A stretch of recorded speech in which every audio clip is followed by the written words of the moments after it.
En el año 2010, Brasil aprobó una enmienda a su constitución para incluir el derecho a buscar la felicidad.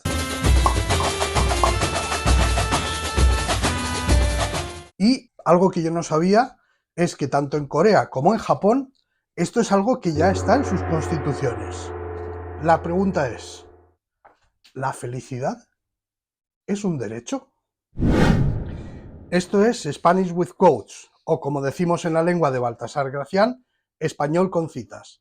Tu canal para aprender y mejorar español a partir de citas y frases célebres. ¿Vienes?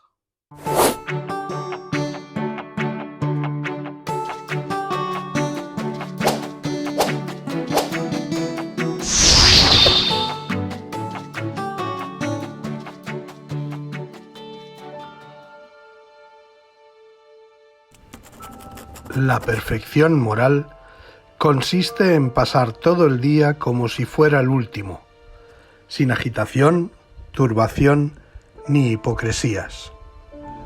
Marco Aurelio. Lo que pasa es que después de los 2 vídeos anteriores me siento responsable porque de verdad hay tantas cosas que quiero decir que me aturullo y a veces me cuesta expresarme. Por eso hoy me lo he escrito, así que me veréis de vez en cuando mirar hacia abajo. Me he hecho unas notas, muchas, para seguir un cierto orden, si os parece. Bueno, pues la cuestión para empezar es definir qué es la felicidad. Porque claro, la felicidad no es algo tangible, no es algo que podamos medir, no es una entidad. La felicidad es algo relativo. Lo que para uno puede ser felicidad, para otro no. Por ejemplo, para mí la felicidad sería tener salud, estar con mi pareja, vivir tranquilos en el campo, rodeados de nuestros libros, nuestras perras. Todo eso sería la felicidad para nosotros. Y puede que ahora os estéis preguntando, ¿pero qué tiene que ver todo esto con Marco Aurelio? La relación está en que yo veo que esta frase de Marco Aurelio hace referencia al famoso tópico latino del carpe diem. Pero el carpe diem es una frase, una sentencia latina que habitualmente, en mi opinión, se ha interpretado de modo incorrecto. Porque siempre se la ha asociado con aprovecha el día, que es su traducción, sí, pero con fiesta, con juerga, con diversión alocada y en ocasiones peligrosa. El carpe diem para nada se trata de vivir alocadamente y de fiesta. Todo lo contrario. Pensemos que Marco Aurelio, cuando escribe este párrafo en sus meditaciones, era el emperador de Roma. Y era una persona que, por su inteligencia y por su condición, era muy consciente de que el peligro le acechaba cada día. Entonces, en esta situación cobra mucho sentido este consejo de vive cada día como si fuera el último, porque realmente para él podía ser el último. El emperador Marco Aurelio era adepto o seguidor de la filosofía estoica, que en aquellos tiempos más o menos estaba representado por el filósofo griego Epicteto. El estoicismo es un sistema filosófico que, bueno, no creo descubrir ningún secreto para nadie, está muy de moda últimamente en redes sociales, en vídeos de YouTube, en publicaciones de Instagram, de TikTok, pero en mi opinión el acercamiento que se hace habitualmente al estoicismo es muy superficial. Habitualmente lo que se hace es dar como listas de recetas para sobrellevar los problemas de la vida, para ser más felices.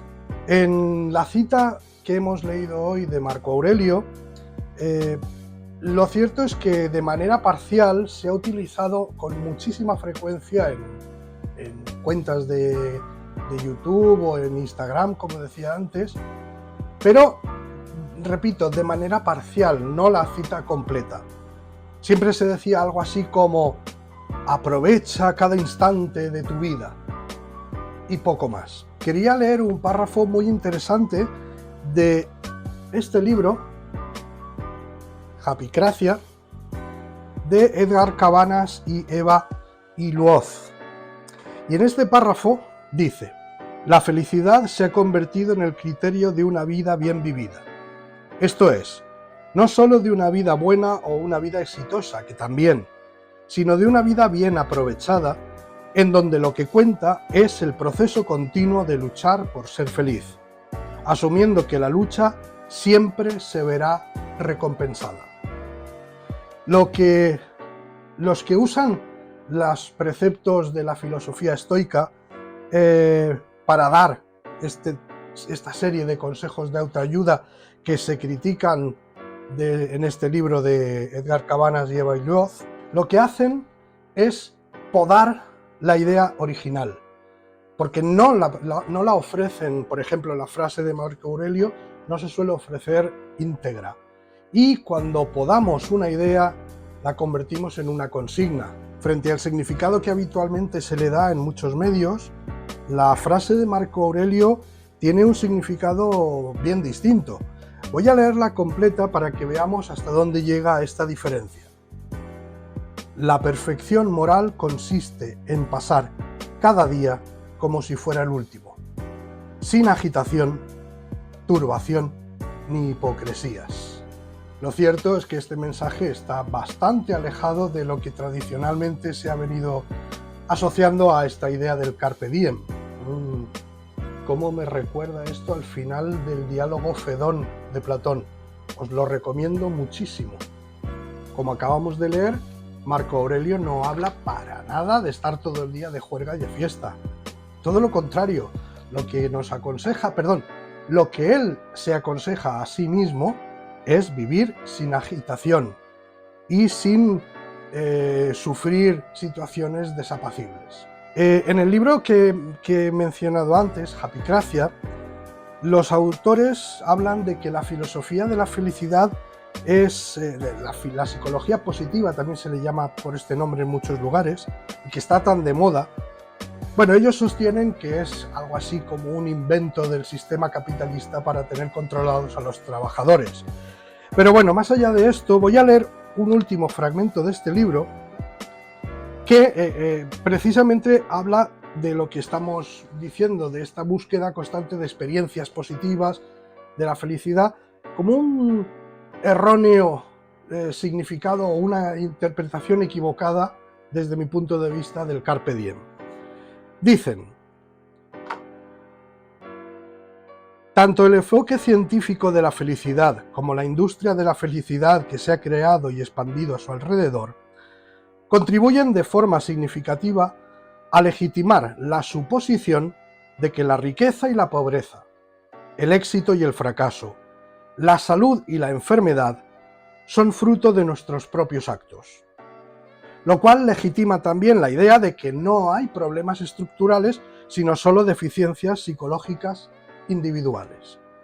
Es decir, que esta serie de mensajes, de listas de consejos supuestamente estoicos para alcanzar la felicidad, en mi opinión son peligrosos, porque la lógica perversa de estos razonamientos, de estas listas de recetas para ser feliz, sería la siguiente.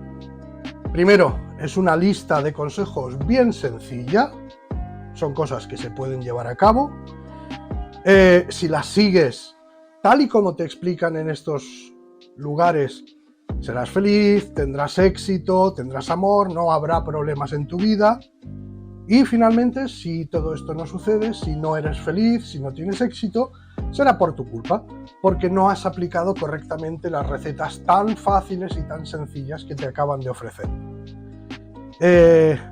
Bueno, quien a partir de estas ideas quiera justificarlas con la filosofía estoica, directamente está mintiendo, porque el estoicismo jamás niega que no existan problemas y que no existan situaciones negativas.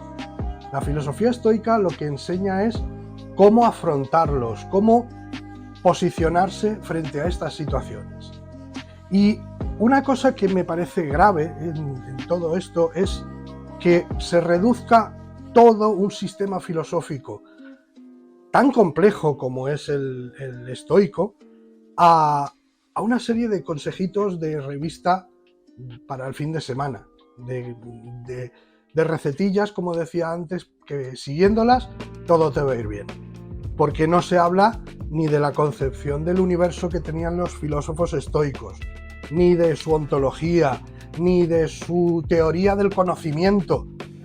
Y todo ello junto es lo que desemboca en esos consejos que para vivir mejor, aunque lo de vivir mejor en realidad es una consecuencia, es casi un accidente. Toda su filosofía desemboca en una forma de vivir, que es esta y que casualmente sirve para vivir mejor.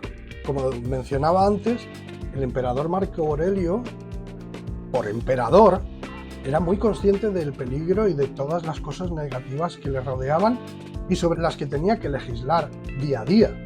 Su bagaje filosófico basado en la filosofía estoica, precisamente lo que le hacen es ayudarle a sobrellevar esas dificultades. De hecho, quiero recordar que el libro, aunque lo conocemos en España habitualmente como Meditaciones, pero el título original en griego, Taiseutón, quería decir algo así como para uno mismo, es decir, que se trataba de una serie de reflexiones del propio emperador para sí mismo, para recordarle cada día qué cosas podían sucederle y cómo debía actuar ante estas situaciones y ante la vida en general. Pero, como decía antes, el estoicismo, del que Marco Aurelio es de los últimos representantes conocidos, es un sistema filosófico muy complejo, que ahora sería muy largo de explicar, pero desde luego no es un recetario de consejos para vivir. Si bien es cierto que lo que nos ha llegado a nosotros de los textos antiguos, básicamente estas meditaciones de Marco Aurelio, algunos textos de Séneca y el llamado Manual para una vida feliz de Epicteto, que no eran más que unas anotaciones tomadas por uno de sus alumnos, tienen ese aspecto de reglas, pero porque el texto antiguo original no nos ha llegado íntegro, sino muy fragmentado. En cualquier caso, os invito a leer a los textos de la antigüedad, a los textos filosóficos. Os sorprenderéis de lo interesantes y bellos que son algunos de ellos, pero leedlos directamente. O leedlos en comentarios de expertos, no en recetillas fáciles y en divulgación que no profundiza y que muchas veces pervierte el sentido original de lo que nos querían decir. Quienes se acercan con este interés de ayudar a la filosofía estoica o a otros sistemas filosóficos, muchas veces creo que se centran más en qué dijeron y se olvidan siempre de por qué lo dijeron. Y como casi siempre, el por qué es muy importante. Si te está gustando este vídeo, te voy a pedir que me des un like, que lo compartas. Es algo muy sencillo para ti y que a mí me ayudaría muchísimo para continuar haciendo estos vídeos. Por cierto, si quieres aportar tu opinión a lo que acabo de comentar, estaré encantado de que lo escribas en los comentarios aquí abajo, porque me encantaría poder tener un diálogo con vosotros. En los comentarios encontrarás un link en el que puedes reservar, si quieres, una sesión de conversación conmigo. De este modo, mediante los comentarios a las frases de cada vídeo, mejorar tu nivel de español. Vamos a pasar ahora a comentar los aspectos de la lengua española que hay en esta cita. Y para ello vamos primero a escribirla. Pasa cada día como si fuera el último. Muy bien. Pues aquí con lo que nos encontramos es, me interesa sobre todo esta parte, como si fuera.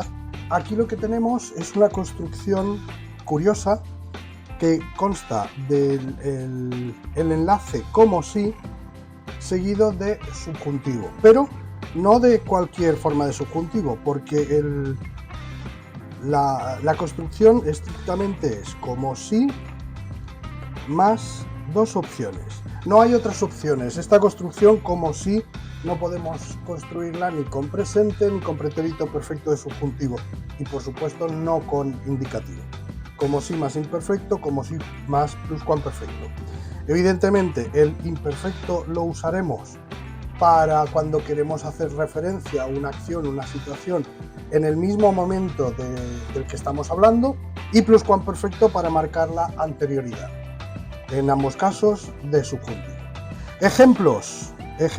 Se utiliza el significado que tiene esta expresión, es el de manifestar una similitud con una manera de actuar, con un aspecto de cómo actúa una persona, pero marcando claramente que es algo falso, que es simplemente el aspecto.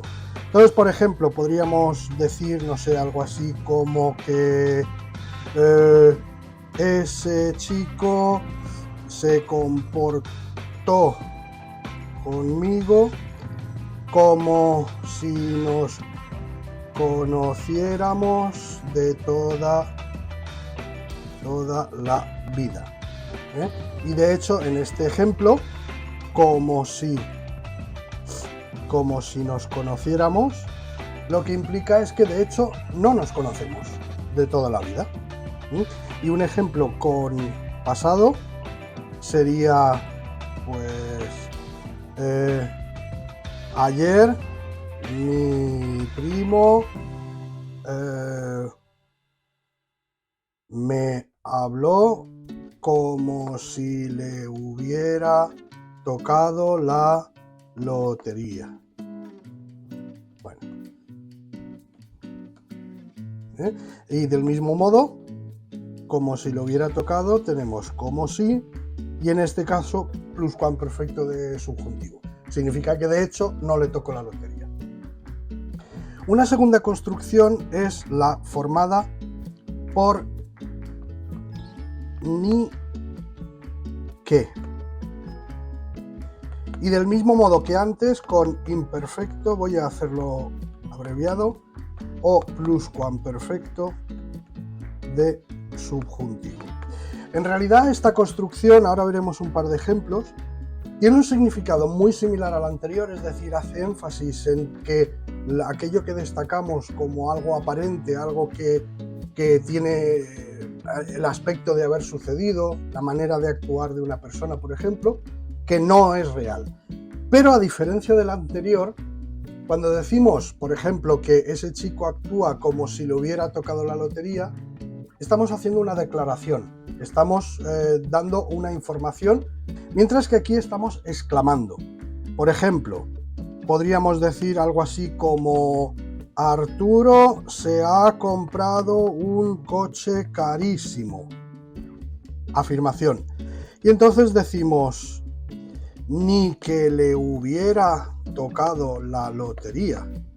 Y en este caso, como vemos, el discurso es muy similar al anterior, pero en este caso, ni que le hubiera tocado la lotería, lo que hace es exclamar la irrealidad de esta situación, porque no le tocó la lotería.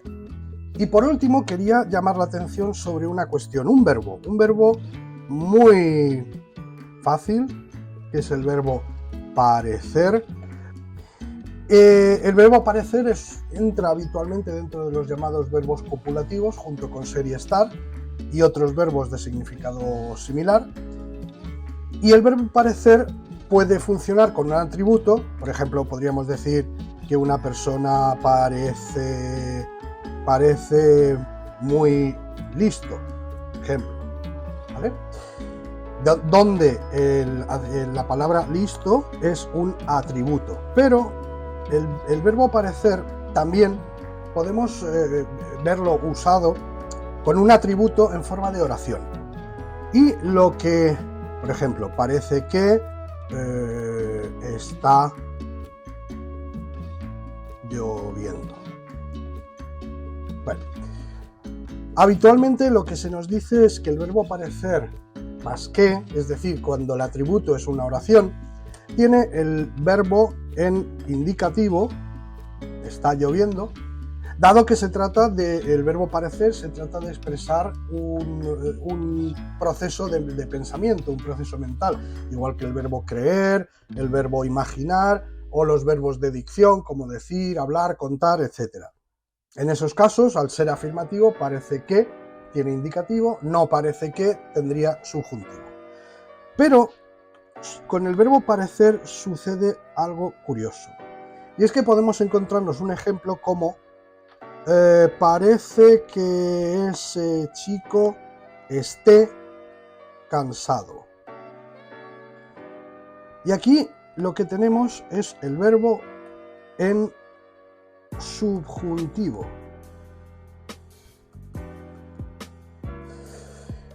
Y aquí el subjuntivo es interesante porque lo que nos aporta son dos significados, dos ideas complementarias.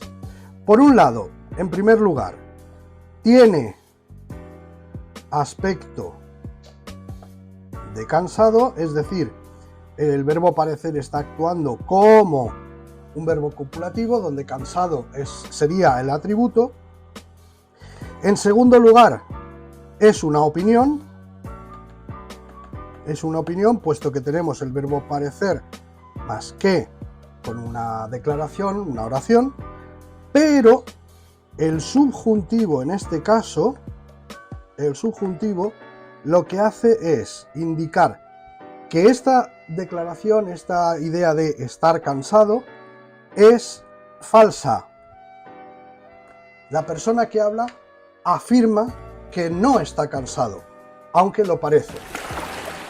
Bueno, y si te ha gustado este vídeo y no quieres perderte los próximos, suscríbete, dale a la campanita de manera que YouTube te avise cuando haya un vídeo nuevo. Nos vemos en el siguiente. ¡Hasta pronto!